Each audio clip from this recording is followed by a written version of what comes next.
It's the second Sunday of Lent. In today's Gospel, Jesus takes Peter, James, and John up a mountain where Jesus is transfigured. What does it mean to be transfigured? Well, transfigured means that you are going to change somehow. Being changed into something else? Turning something into something else. Transfigure is to become another figure. When Jesus transfigured, he went from being a regular man, and then he became the Son of God. When he became like what we think of Jesus is, bright light, his face shone, he was white, he was clothed in white, he was just all shiny like you would think a saint or God would look like. To me, it meant that was the time when he was actually really took the image of God, the Father. And all of a sudden, it's glorious. There's like sun and light and pureness.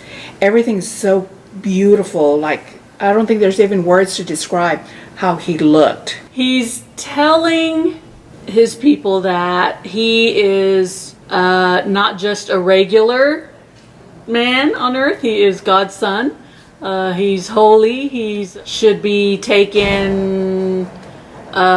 His word is God's word. To me, that was just so miraculous, like a miracle. Here's this man who we all, said he was the Son of God, but actually, to the disciples, God himself comes down and tells them that. According to the story, Jesus' face shone like the sun and his clothes became as white as light. Did this really happen? I think so. I believe it did. Yes, it happened. I wasn't there, but I believe it happened, yes. I believe so. I do believe. The thing about we were not there to see whether this actually did happen. But I think that with our faith, anything can happen. Miracles do happen. And what it says that has happened, I tend to believe that it did. Yes, it did happen because it's mentioned in the Bible, and if it's mentioned in the Bible, it truly did happen. At least in my eyes, I believe it really did happen. How did it happen that Jesus' face shone like the sun and his clothes became as white as light? Well, I think that Jesus is light and is, in spirit form, very close to the brightness in the universe, similar to these lights that are staring at me. Jesus is a very special person. He's the Son of God. And so God can make anything happen. He can make his own son's face shine like the sun and his clothes appear glowing white. God can do anything. God the Father has so much power that he can make us gloom when we're doing something right. He wasn't just a regular man. And so through God's Spirit, he had to portray himself as also God, and that's how I guess it would be seen that I am not just man, I am the Son of God. According to the story, Moses and Elijah appeared as well. Who was Moses?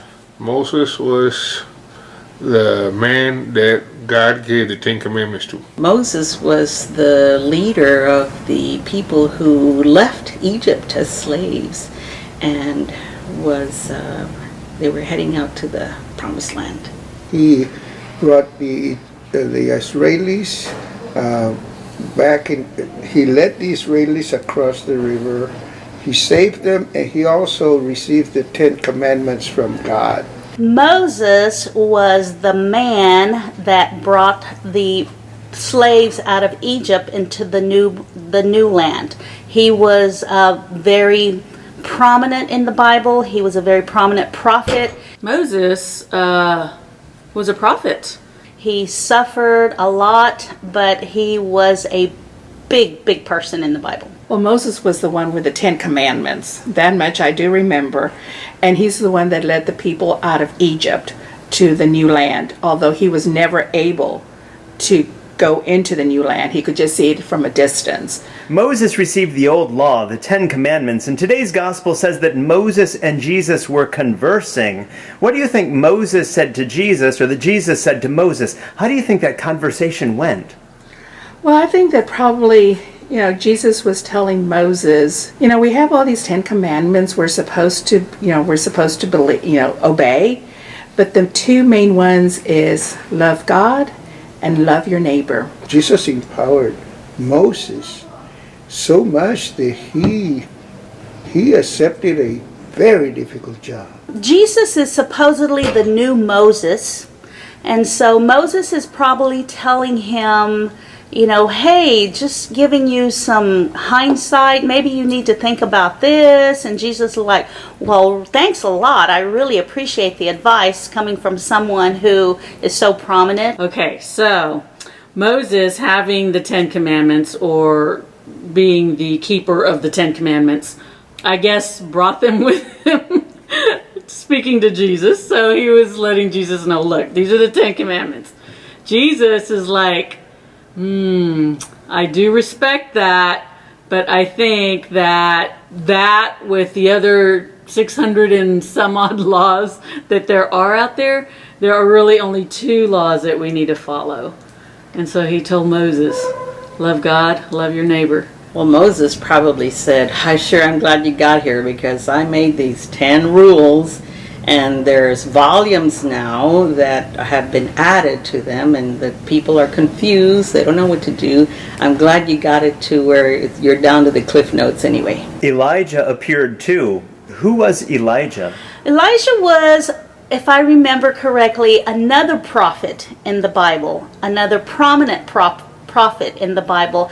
I'm not real sure what he did, but I know he was a prophet. Elisha was one of the prophets. Elijah was one of the prophets. He had a lot to say. I couldn't tell you what he just said, but it was important. And Elijah, to me, he was a prophet. That's all I know about Elijah. Sorry to say.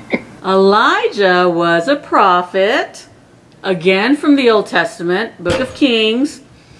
I don't know much about Elijah, other than he being a miracle worker.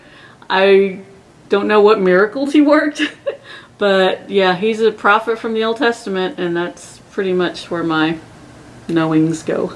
As they were coming down the mountain, Jesus told his friends not to tell anyone about the vision until he had been raised from the dead. Do you think they kept this secret, or did they blow it? Oh, I think they blew it. I don't think they could have kept a secret like that. They had to tell. I want to say, who can keep that secret? I want to say they blew it. If you know someone like Jesus, why would you not want other people to know the way Jesus is?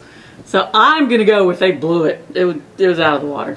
Probably they kept it because it would have been a very difficult thing to believe, to process and understand. So I don't think that they would want to say something because people might think that they were a little off, crazy, and maybe blow them off. No, I think they kept the secret. I really think they kept the secret because they knew when Jesus said something, they better believe it and obey it. So they did. They kept the secret. They kept it. And probably people may not believe what they were saying.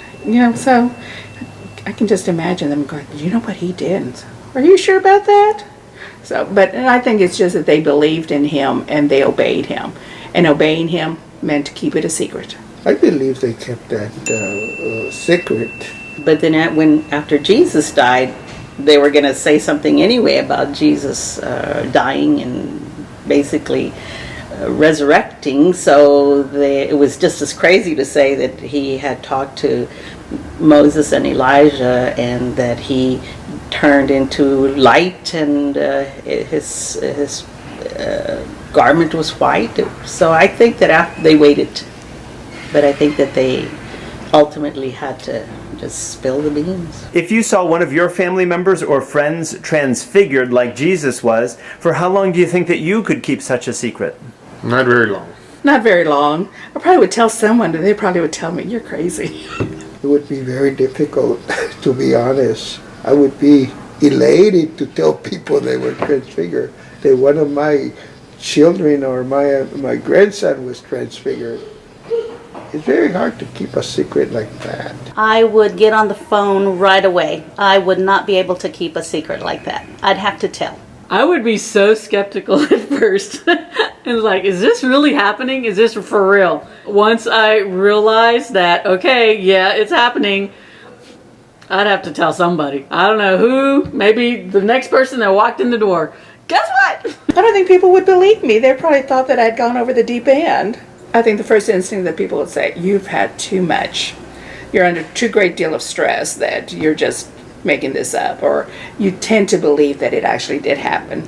I think you need to see someone. Finally, Jesus appears in today's gospel talking to two historical figures. If you could choose to talk to any two historical figures, which two people would you want to talk to, and what would you say to them? The first one is very easy. I'd love to talk to Jesus. Just to stand in his presence would be amazing. Not that I'd really want to say anything or ask him anything. I would want to say to him, thank you for doing what you did for us. So Jesus would be my first choice. My second choice would be my dad. I was only 15 when my dad died, and I really hadn't established a relationship with my dad. I'm kind of envious of my older sisters who were married, and now they talk about stories. I remember when Daddy and I talked about this, and I'm like, I never had that opportunity. The first one would be probably my great-grandmother. So I would ask my great-grandmother specific questions about her life, her family. The second person would be Jesus Christ. I would ask, why are we here? What's it like when we leave here? And what about everybody else's religion? How does that fit in God's plan? I would like for my parents to come back from the dead, and I would like to talk to them and tell them I'm okay, I've done well, and thank you for everything you did for me. I would like to talk to my great-great-great-grandfather. And then at the second one, I'd like to see my great-grandfather. One of them would be like George Washington. Just talking to him and telling him that, we've done some progress with our nation, but now it seems like we're regressing. And I would like to talk to Martin Luther King because of what he did for segregation and trying to prevent that. Of course, Jesus. I would love to talk to Jesus. Jesus? I mean, how? How could you keep yourself so composed and follow God's law? And number two, maybe I would speak to Eve. Eve, why did you make Adam eat that apple? Thank you for watching this episode of Fides Populi. This is Father Jamie, pastor of Holy Family Catholic Church in Austin, Texas. Please be sure to subscribe to our YouTube channel to get notifications of more videos. What scripture story should we respond to next? Let us know in the comments below. We're having lots of fun. I hope that you're enjoying our fun activity. Happy second Sunday of Lent and many more. Happy second Sunday of Lent, you all. Happy second Sunday of Lent. And have a good Lent season, and God bless.